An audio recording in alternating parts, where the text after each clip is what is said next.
Hello, everybody. Sean here. Welcome to Makers and Breakers. I got a new guest, Anthony Spangler, financial planner. Anthony, tell us a little bit about yourself. Yeah, thank you, Sean. I've been a financial planner here at the end of May for 18 years. Have an office up in Lansdale. Started when I was 23, so it's been a great ride. It's been a great career, and I've got to help a lot of people. Got to meet a lot of nice people. Help very good people through some hard times, and really enjoy it. And it's been a very rewarding career. I make a fair living, and I get to help people, and it's very satisfying. How did you find yourself in this? Did you plan to do this when you went to college, or? No, not at all. Actually, funny story. I had another job right out of college working as a recruiter, and my boss was a big micromanager, and I found myself being 22 and absolutely hating life. And was looking for a job that was the exact opposite of that. And it was funny because I always thought I wanted to work in a corporate setting and wear, a suit and tie. And I thought that was what success looked like. And, I got this opportunity from one of my friend's dads worked for the company I worked for at the time. And he said, just come interview. If you're not interested, let me know. He goes, I think you'd be good at it. So I went in and interviewed, and I'm like, started reading, doing some research. And I'm like, this looks like a good career. And he said, I know you don't like being micromanaged. This job is, you make or break yourself. It's 100% commission, and it is a job where you have to be self-motivated. And if you want to take off one day, go do it. But you got to make up that time sometime else. So it just fit my personality. It was what I was looking for, even though I didn't know it at the time. And it all worked out. So it sounds like you've got a lot of flexibility with this kind of position. I see my boss about 2 days a year. How about that? Oh, okay. All right. That's some flexibility there. So I've talked to you in the past about some investing, and I got into it a couple years ago. I wouldn't consider myself an expert, but what are some of the things that people should look for when they're starting out? If they want to do this, if they need a financial planner, what separates people from needing one or not? How do you get started? Yeah, so two parts to that, I guess. As far as needing an advisor or not, I tell people you have to have the time, you have to have the desire, and you have to have the education, and not necessarily a formal education, but the time to, or the education that you give yourself, doing the research and everything. So certainly it's cheaper to not have a financial advisor. Obviously I have to get paid, but not everyone wants to take the time, after work or on the weekends to sit down and research which type of investment they should be in. Should they be changing things? Are they in the right risk tolerance?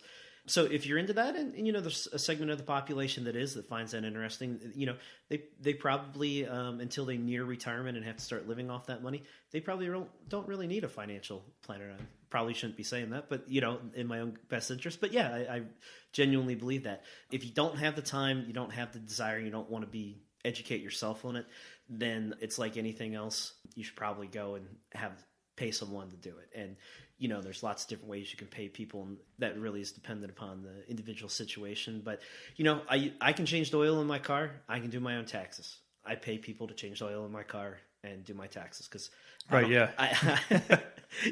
it's not, they're not things I want to pay to do. Some people pay to have a house cleaner come into their house and clean their house. Clearly they're capable of it, but that's not what they want to spend their time and energy on. They want to spend it somewhere else, and they have the resources to do it. So that's really how I look at, do you need a financial advisor or financial planner or not? As far as things to consider, I think the number one thing is you need to have a goal, right? You need to know what you're saving for. Are you saving for just trying to build up an emergency fund? Are you saving for a trip? Are you saving for something fun like a boat or a trailer or something like that? Are you saving for retirement? Are you saving for college? Because there's different avenues to take depending on what your goal is. Yep. Okay. What do you see? What is the most common goal that people come in with? Retirement. Okay. Saving for retirement. There's almost a universal goal if everyone wants to retire at some point, preferably sooner than later. Yeah. Well, what are the challenges that these people come in with? Like, what are their struggles? Is it they have not saved enough, or they haven't started early enough? What are they up against?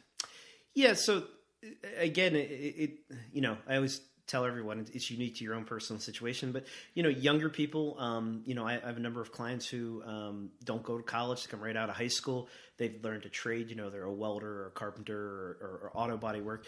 And, they don't have any student debt. So a lot of times they may even still be living at home. So they're trying to save money towards retirement, and they have the ability to throw a couple $100 away per month, but they don't really know anything about investing.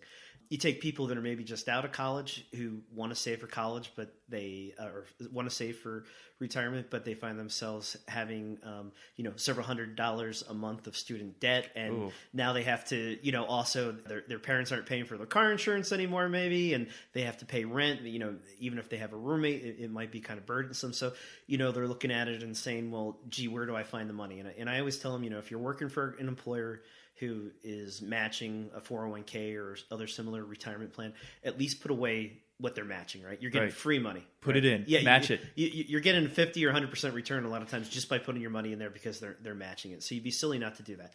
After that, let's have a conversation about how that works. Let's look at the loans on your student, or the interest rates on your student loans, to see, are they really low? Maybe you don't want to pay ahead on them. Are they really high? Can you refinance them? Can we find some cash flow savings there for you? That's one scenario. And then you get people, say late 20s to early 40s who, have kids, and now they have the financial stresses of raising those kids. And they're trying to save for college. They're trying to raise their kids. They're trying to have some fun of their own, and they're probably trying to save for college. And you have a lot of conflicting needs for your money. And you have people who, between the two spouses, are making $150,000, $200,000 a year, and they're not in a giant house. But they have two kids. They have car payments. They still may have student loans of their own. They get stretched. They get stretched. So yeah. is it a question of prioritization? Yeah. Okay. Yeah. I mean, I see people. I give them credit for loving their kids and maybe not wanting their kids to have the amount of student debt that they had, but I see them put their own retirement at risk by saving solely for their children's education and not prioritizing their own retirement. And don't get me wrong, there's got to be a mix there, but very rarely do you see, unless your son or daughter becomes a pro athlete or a musician or something like that and just has gobs of money, that they come back and, they pay off your mortgage, all the debts, that they take care of you in retirement. That's just not how it works, even though, you see a lot of people where, maybe they become doctors or lawyers or they earn several $100,000, not that they wouldn't fly mom and dad out for vacation or something like that, but they're not coming back and giving the mom and dad the money that they paid for their college educations there. And it's not because they don't love them, and mom and dad don't want to ask for that. But no. At the same time, you see people really struggle sometime in their golden years. And, so a lot of times people get to me and they're 50, 55, 60, and now retirement is actually within sight. They can actually mentally think about that. Their kids are either older or they're already out of the house at that point. And, now a lot of those people are trying to catch up. And, you're typically in your peak earning years at that point. So you can throw a lot of money. You can put in there roughly about $27,000 into a retirement plan if you're over 50.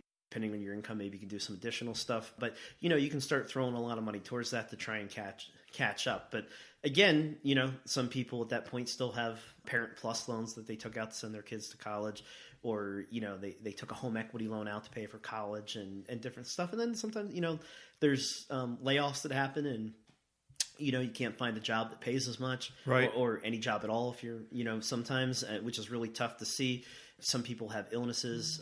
There's a big spike in cancer and other similar ailments between 60 and 65. So a little bit off track, but if you live to be 65, you have roughly a 68% chance to live to be 80.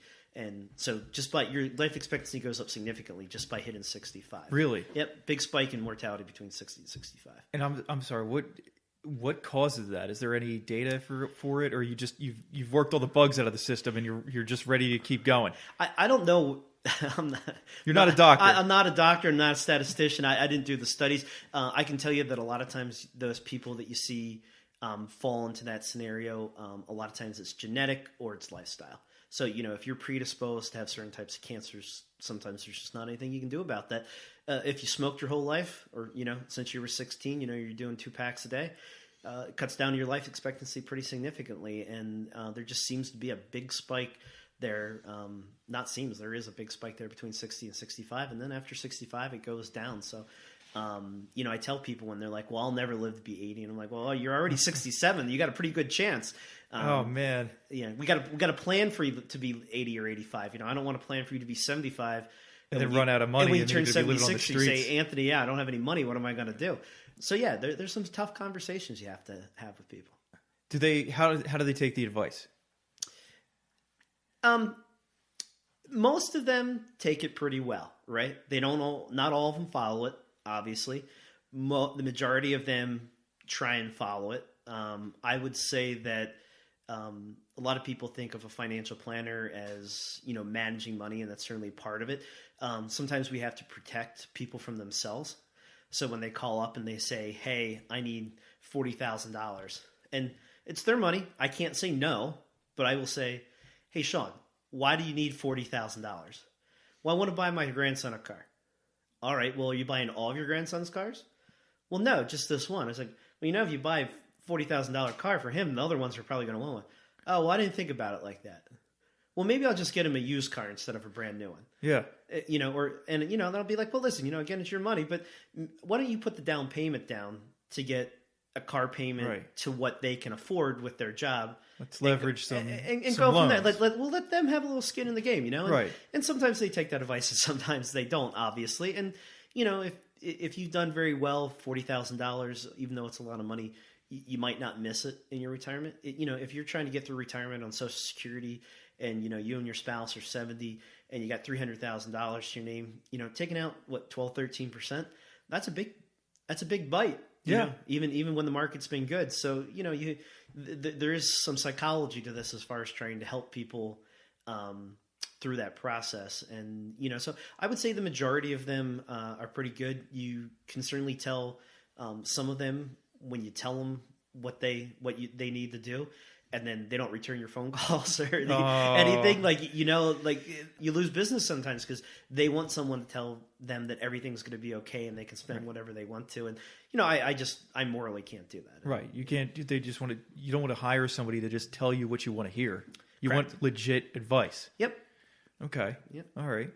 So now one of the statistics that I've heard about is people starting out. Mm-hmm. They say that there's a lot of millennials and people that are younger who have no retirement savings. They haven't even started. Yep. Outside of the 401k, I think that's probably the best way to start. Now, what if your employer doesn't have a 401k? What are your options? Yep. So if your employer doesn't offer a retirement plan for you, you can always do a traditional IRA, which you put money in there, and then when you go to do your taxes, you get to deduct that money off of your taxes. Right now, if you're under 50, you can do up to $6,000, and you can deduct that. Now, there are some income limits if you have an employer-offered plan, so maybe you have a pension. There's not a lot of them out there anymore, but maybe you have a pension at work, but not a 401k you can contribute to.